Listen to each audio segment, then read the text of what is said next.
Is the United States supporting al-Qaeda in Syria? The answer is yes. Fact number one. There is no question that al-Qaeda fighters are part of the opposition forces attempting to overthrow Syria's government. Fact number two. The creation of al-Qaeda wasn't Islamic fundamentalism. It was the CIA. The Mujahideen was created by the CIA to cause problems for the Soviets. And you might say that's crazy talk, right?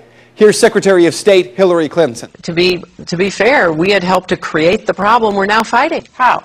Because when the Soviet Union invaded Afghanistan, we had this brilliant idea that we were going to come to Pakistan and create a force of Mujahideen, equip them with Stinger missiles and everything else to go after the Soviets inside Afghanistan. And we were successful. The Soviets left Afghanistan, and then we said, great, goodbye, leaving these trained people who were fanatical in Afghanistan and Pakistan, leaving them well armed, creating a mess, frankly, that at the time we didn't really recognize. We were just so happy to see the Soviet Union fall, and we thought, okay, fine, we're okay now. Everything's going to be so much better. Now you look back, the people we're fighting today, we were supporting in the fight against the Soviets. So it's not a conspiracy theory, it's history. And it's history that's being repeated in Libya and now in Syria. But there is a bigger problem here, one that every American should be questioning. We're fighting al-Qaeda in Afghanistan, but we're also bombing al-Qaeda targets in Pakistan and in Yemen.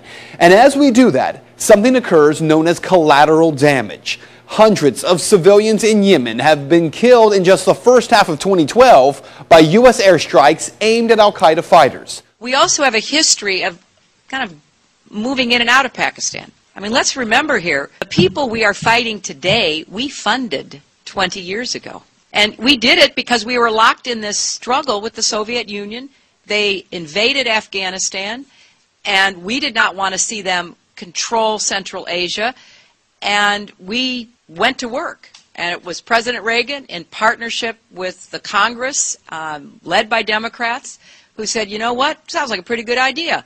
Let's deal with the ISI and the Pakistani military, and let's go recruit these Mujahideen, and let's get some to come from Saudi Arabia and other places, importing their Wahhabi brand of Islam so that we can go beat the Soviet Union.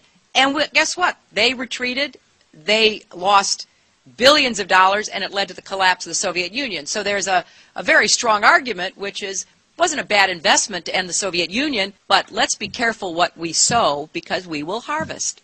And we now are making up for a lot of lost time. So what you need to know tonight is heavy. Our government is bombing sites around the world in an ongoing war with al-Qaeda. In Iraq, where al-Qaeda had no presence before the U.S. war, al-Qaeda is now thriving. The same al-Qaeda, yes, created by the U.S. government in order to harm the Soviets. And today, at least 13,000 civilians in Afghanistan are dead as a result of that war with al-Qaeda. So with all respect to Ms. Fitzgerald from the Irish Times, this is not propaganda.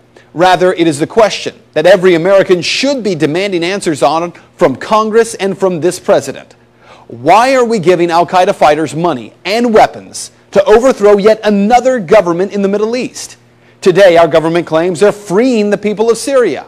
Tomorrow, if history tells us anything, we will be killing and wounding civilians in airstrikes and then referring to them as collateral damage in a war with an enemy who we brought to power.